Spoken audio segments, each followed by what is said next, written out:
नमस्कार, आप देख रहे हैं सीएनबीसी आवाज और हम बात कर रहे हैं इंटरनेट की आजादी की। आपकी आजादी पर खतरा, बराबरी पर खतरा, सामंतवाद की और जमींदारी की वापसी। जी हां, यही होने जा रहा था आपकी डिजिटल दुनिया में। कुछ टेलीकॉम कंपनियों और सर्विस प्रोवाइडरों के यही इरादे थे, लेकिन आपने यानी इंटरनेट के नागरिकों ने, कंज्यूमरों ने और इंटरनेट की आजादी पर हमला करने वालों को एक तरीके से पीछे खदेड़ दिया है।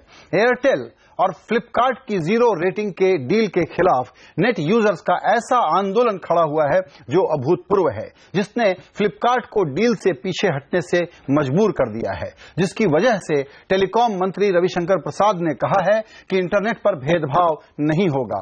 लेकिन क्या अभी लड़ाई खत्म हो गई है? क्या गूगल, फेसबुक और ट्विटर जैसी कंपनियां भी नेट न्यूट्रलिटी के साथ छेड़छाड़ नहीं करेंगी?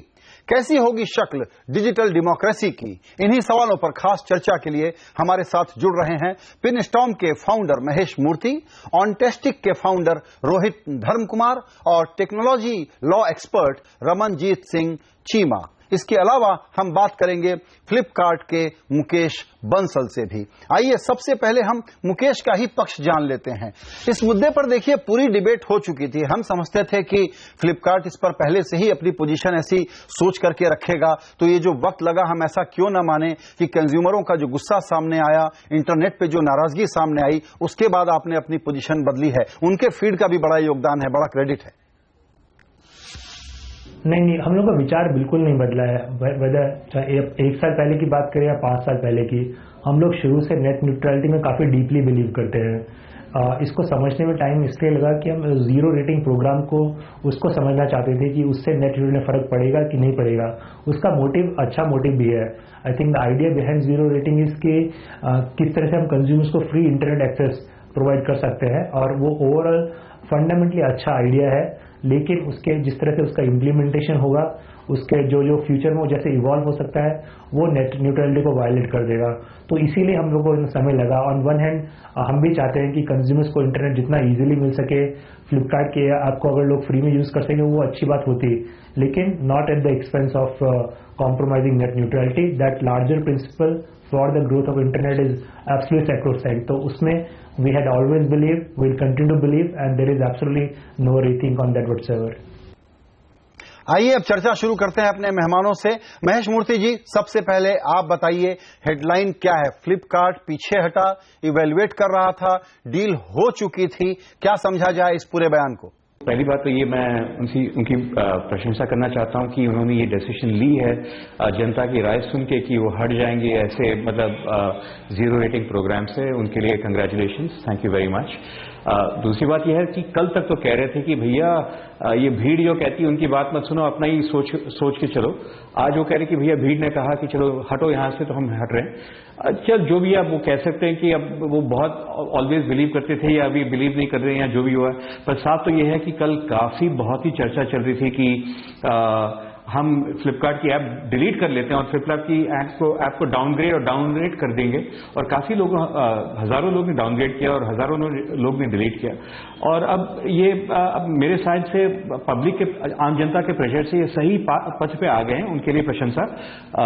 वो तो एक चीज है, पर दूसरी और भी बड़ी बात यह है कि ये दिल्ली बहुत दूर है अभी, क्योंकि फ्लिपकार्ट एक ही बस यहाँ एक कस्टमर है। यहाँ एयरटेल के जीरो प्लान पे गूगल है, ट्विटर है, फेसबुक का खुद का internet.org प्लान है जो इससे भी इतना ही बेकार है। ऐसे जो सारे जीरो रेटिंग प्लान है, इनको सारा रोक दिया जाए। अब एक हम या तो करके इनके कस्टमर को रोकें, पर उससे बेहतर ये होगा कि हम नियम और कानून के अनुसार ऐसे जीरो रेटिंग एप्स को ही बैन कर दें। पॉलिसी ही ऐसे बने, बाद में बिल्कुल पॉलिसी ऐसे बने कि उसी में कानून के तहत रुके, न कोई भी टेलको या ISP क्या कभी ऐसे जीरो रेटिंग के ऐप लाने की जरूरत नहीं होनी चाहिए। जी राजन मैथ्यू साहब, अब आप कहेंगे अपने एयरटेल से कि भाई आप भी अपनी पोजीशन बदलिए? So I think first of all there is a lot of misinformation and confusion between what is understood by net neutrality and zero rating. If you look world over, especially in the US where this whole concept started, the FCC has made a very clear distinction between what is the policy behind net neutrality and what is zero rating. Zero rating is a commercial arrangement, and the FCC has said they will look at it on an individual basis to determine if anything needs to be done. they have laid down separate rules and regulations for net neutrality. And India, and unfortunately, we seem to be melding the two together and having a debate on two issues which ought to be kept separate. And so let's just make sure that we understand that. The second point is that we are talking about net neutrality. नहीं, आप ये बताइए फ्लिपकार्ट नहीं, राजन Matthew साहब, आप ये बताइए फ्लिपकार्ट ने आज अपनी पोजीशन बदल ली, अभी भी आप मानने को तैयार नहीं हैं कि पब्लिक ओपिनियन जिस प्रकार से बना है उसमें आप लोगों को भी पीछे हटना पड़ेगा. आप जो चाहते थे वो नहीं होने वाला है, फास्ट लेन स्लो लेन नहीं होने वाला है अब. So, first of all, this issue of fast lane and slow lanes, by definition, are not necessarily banned anywhere in many countries. So, they are allowed. In the country in the US, it's allowed. So, those are separate and distinct arguments and discussions. Let me talk about Flipkart. First of all, please understand that that is a bilateral commercial agreement between two entities. And so, usually we don't comment about the specifics. But on the larger issue of net neutrality and the zero rating, please understand that individual companies will make their particular choices. Now, under the present rules and regulations of India, under the present policy and under the present license conditions, net neutrality and zero rating have not been defined or barred. बिल्कुल ठीक है, legal है आज की तारीख में. अब जब कानून बनेगा तो पता चलेगा.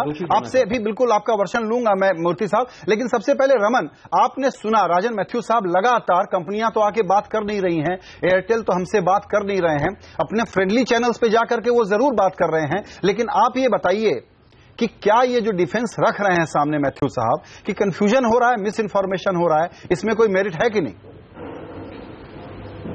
मैं इसमें ये विचार बोलूंगा कि राजन जी ने बोला है कि दूसरे देशों में नेट न्यूट्रलिटी का डेफिनेशन कभी कभी पूरा एक्सप्लेन नहीं किया गया है या उस पर जीरो रेटिंग जैसे चीज तहत नहीं थी गए. मैं थोड़ा सा वहाँ पे करेक्शन करूंगा. काफी सारे देशों में इनफैक्ट उन्होंने बोला है कि जीरो रेटिंग जो है वो रेगुलेटर देखेगा.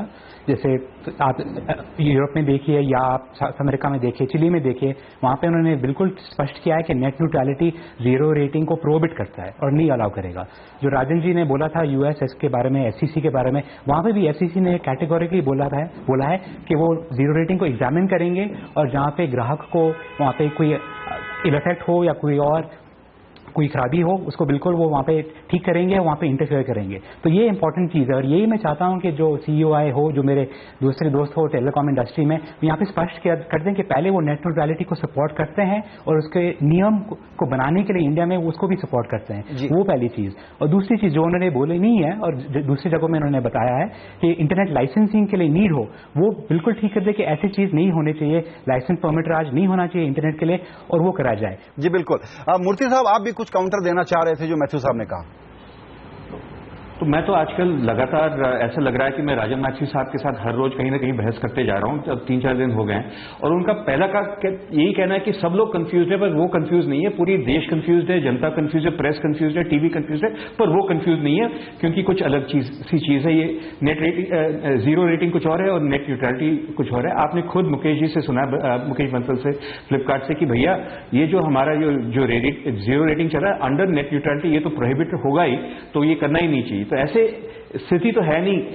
सच तो ये बात. दूसरी बात तो राजन मैथ्यू जी ने सच कहा था कि इंडिया में वैसे नियम है नहीं, पॉलिसी नहीं है, पर इसका मतलब ये थोड़ी है कि हम सब काउबॉय बन जाए और हम अपना ही नियम शुरू पालन करें. हमारी यही चेष्टा हम सब जो इंटरनेट, ये इंपॉर्टेंट बात कही आपने मैथ्यू साहब. अभी अगर लीगल फ्रेमवर्क नहीं है, हम ये नियम लगाएं और ये पॉलिसी लगाएं. जी, अभी ये लीगल फ्रेमवर्क नहीं है. टीआरएआई चेयरमैन कंडेम कर रहे हैं कि आपको इस वक्त ये डील नहीं करनी चाहिए थी. एयरटेल और फ्लिपकार्ट की जो डील हो रही है 2 महीने का इंतजार कर लेना चाहिए था. तो क्लियर कट क्रिटिसिज्म तो टीआरएआई के चेयरमैन की तरफ से आ गया. उसके बाद भी आप अपनी इन कंपनियों को जिस तरीके से डिफेंड कर रहे हैं मैथ्यू साहब, मुझे ऐसा लगता है कि अगले 2-4 दिनों में या जब ये डिबेट पूरी होगी तो आपको अपने व्यू को बदलना पड़ेगा. So first of all, let me just again reiterate that the TRAI and Dr. Kula, who heads up the TRAI, has undertaken a complete study and analysis of what should be the context of the definition of net neutrality. Net neutrality is defined on a country-by-country basis. So when we look at this analysis that is going on, please let us be talking about a synergistic relationship. It's not about the operators fighting against the content providers or application service providers. We all need to play together together to ensure that the customer has the best experience possible. And so that is what we need to move forward to. So let us understand that when somebody says that zero rating is harmful, let us understand what is harmful about it. Let us discuss that, and if there are harms to the customer, then we can put in place solutions to that. मैं राजन Matthew साहब को तो प्रणाम करता हूं, वो किसी भी इनडिफेंसिबल बात को बहुत ही बढ़िया से विश्वास के साथ डिफेंड करते हैं। मेरा कहना है कि टेलीकॉम कंपनियां एक तो ऑलरेडी खराब सर्विस दे रही हैं, उसके बाद दरअसल वो कैरेज फी लगाने जैसा काम कर रही हैं कि फ्लिपकार्ट मैं तुमको कस्टमर लाके दे दूंगा, तुम मुझे पैसे दो और मैं कस्टमर को ये फ्री में सर्विस दे दूंगा। ये अपार्थाइड क्रिएट करने की कोशिश में नहीं है क्या? रोहिन, ये जिस प्रकार से डिफेंड कर रहे हैं उसको देखते हुए तो ये लगता है कि अभी भी लड़ाई ये चलेगी कि जीरो रेटिंग को अलाउ किया जाना चाहिए। आप क्या समझते हैं रोहिन? बिल्कुल, जैसे महेश ने पहले बोला है कि ये अभी तो मतलब एक छोटा सा मतलब विन है फ्लिपकार्ट का विड्रॉल जो हम चेयर करते हैं, लेकिन अभी ये COAI ये काफी आगे तक लड़ाई चलेगी। और मैं इसको मतलब थोड़ा एक स्टेप पीछे लेके मैं एक बात बताना चाहता हूँ आपके मतलब व्यूअर्स को भी कि जो ये फाइट है ये दो मॉडल्स के बीच में है। जो सेलुलर ऑपरेटर्स ऑफ इंडिया है, जो इंडिया के टेलीकॉम्स हैं, वो ऑपरेट करते हैं opaque non transparent business model, जिसमें जैसे मिस्टर मैथ्यू ने बताया ये बायलैटरल कमर्शियल अग्रीमेंट है, दो कंपनीज के बीच में है। ये सीक्रेट अग्रीमेंट है। जब उन्होंने फ्लिपकार्ट के साथ डील साइन किया, एयरटेल का प्रेस रिलीज आया, उन्होंने बोला ये डील सबके लिए ओपन है, लेकिन डील्स के क्या टर्म है ये हम नहीं बता सकते आपको। एज अपोज टू जो अभी हुआ, विच इज बेसिकली कि आमने सामने 4 लाख इंटरनेट यूजर्स ने अपना फीडबैक दिया and Flipkart saw that and Flipkart ने उस पर मतलब अपना रिस्पॉन्स दिखाया। सो ये फाइट है between opaque non transparent secret rooms में जो डील्स होते हैं versus open innovation and open competition, जिसमें सबको दिखाई दे रहा है कि क्या मेरे को चार्ज हो रहा है, क्या मेरे को फ्री मिल रहा है, क्या नहीं। तो हमें as a country we should be moving towards जो ओपन इनोवेशन है और ओपन कंपटीशन है, rather than bilateral secret commercial agreement, जो आपको तभी पता चलेगा जब आपको कमरे में लाके आपके सामने पेपर रखा जाएगा साइन करने के लिए। मैथ्यू साहब, आपके सामने मैं एक एक्सप्लेनेशन रखता हूं, आप उसका जवाब दीजिए। मेरे ख्याल से सरकार ने कल ये साफ कर दिया है कि नॉन डिस्क्रिमिनेटरी रिजीम रहेगा, जब रविशंकर प्रसाद ने ये बात कल कही थी। मुझे ऐसा लग रहा है कि अब अगर मोबाइल कंपनियों की तरफ ये सरकार जरा भी उनकी बात को मानते हुए नजर आई तो वही होने जा रहा है जो लैंड एक्विजिशन बिल में हो गया कि आप प्रो पुअर हैं या प्रो बिजनेस हैं। मैं भविष्यवाणी कर रहा हूं, मैं फोरकास्ट कर रहा हूं कि नरेंद्र मोदी की सरकार नेट न्यूट्रलिटी के वैसे डाल्यूशन की तरफ किसी हालत में नहीं जा सकेगी जिधर मोबाइल टेलीकॉम कंपनियां ले जाना चाह रही हैं। मेरा ख्याल है सर, आप अपनी पोजीशन को मॉडिफाई करिए, आप एक हारने वाली लड़ाई पर लगे हुए हैं।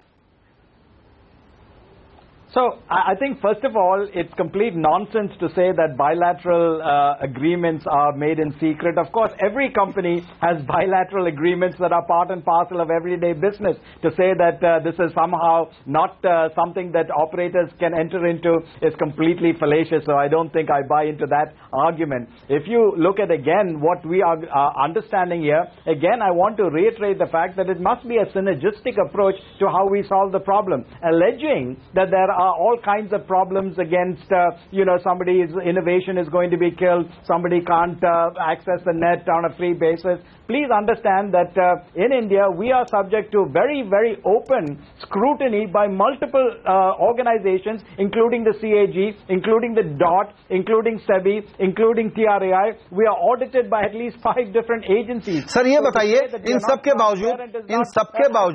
सबके बावजूद फ्लिपकार्ट ने फिर एयरटेल जीरो को अबैंडन क्यों कर दिया? फ्लिपकार्ट ने ये बेवकूफी क्यों की sir? They don't want you.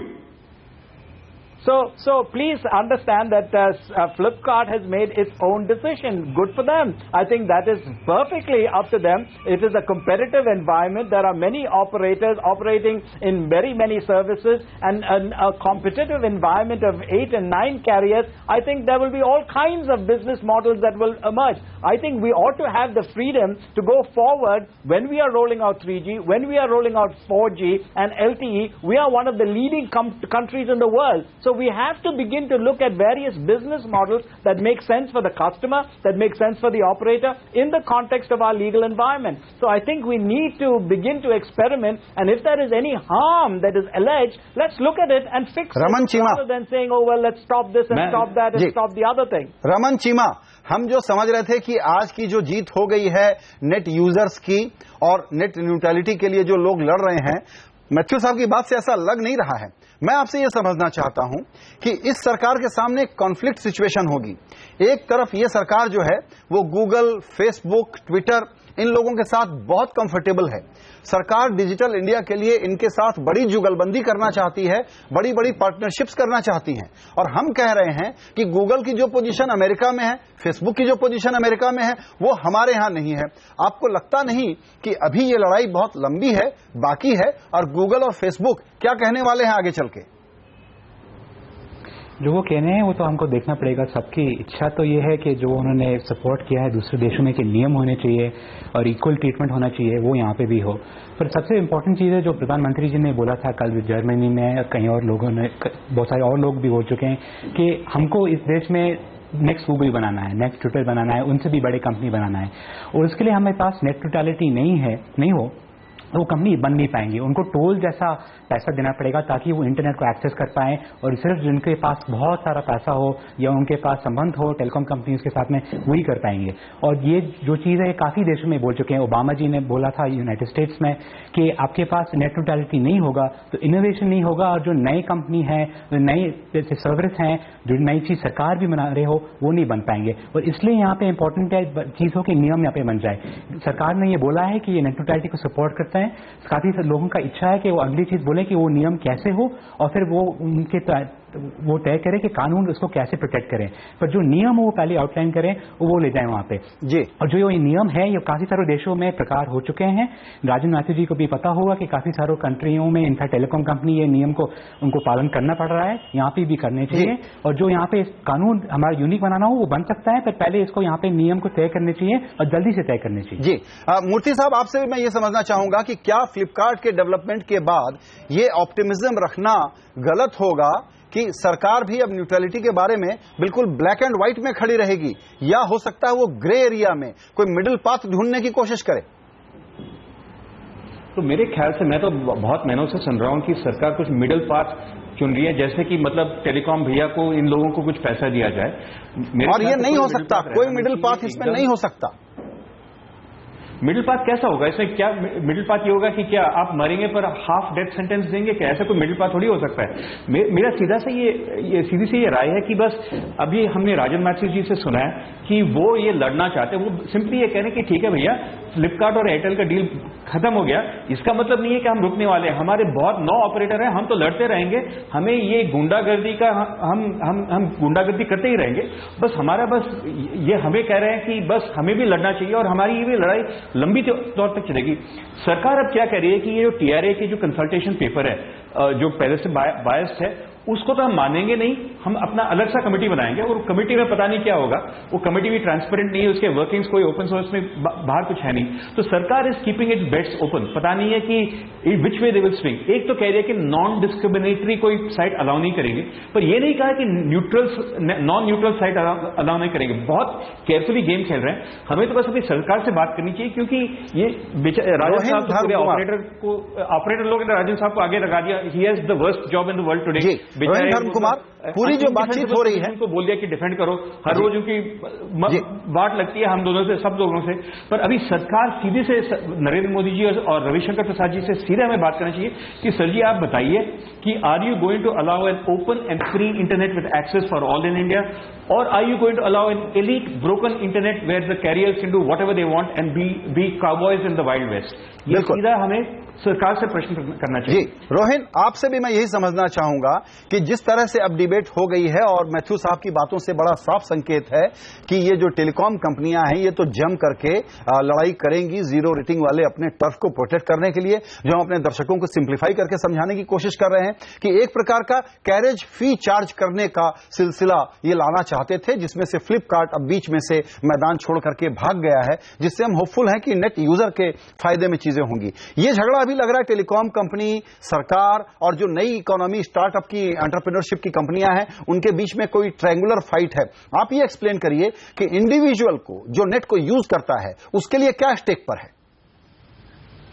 पहले तो आपको समझना पड़ेगा। देखिए, इंडिविजुअल वो भी जो आपने क्वेश्चन पूछा, अगर मैं आपको उसको थोड़ा रिफ्रेज करूं तो आप पूछ रहे हैं इफेक्टिवली मेरे से कि इंटरनेट आपकी लाइफ में कितना इंपॉर्टेंट है, क्योंकि आपने बोला कि इंडिविजुअल को इससे क्या फर्क पड़ेगा।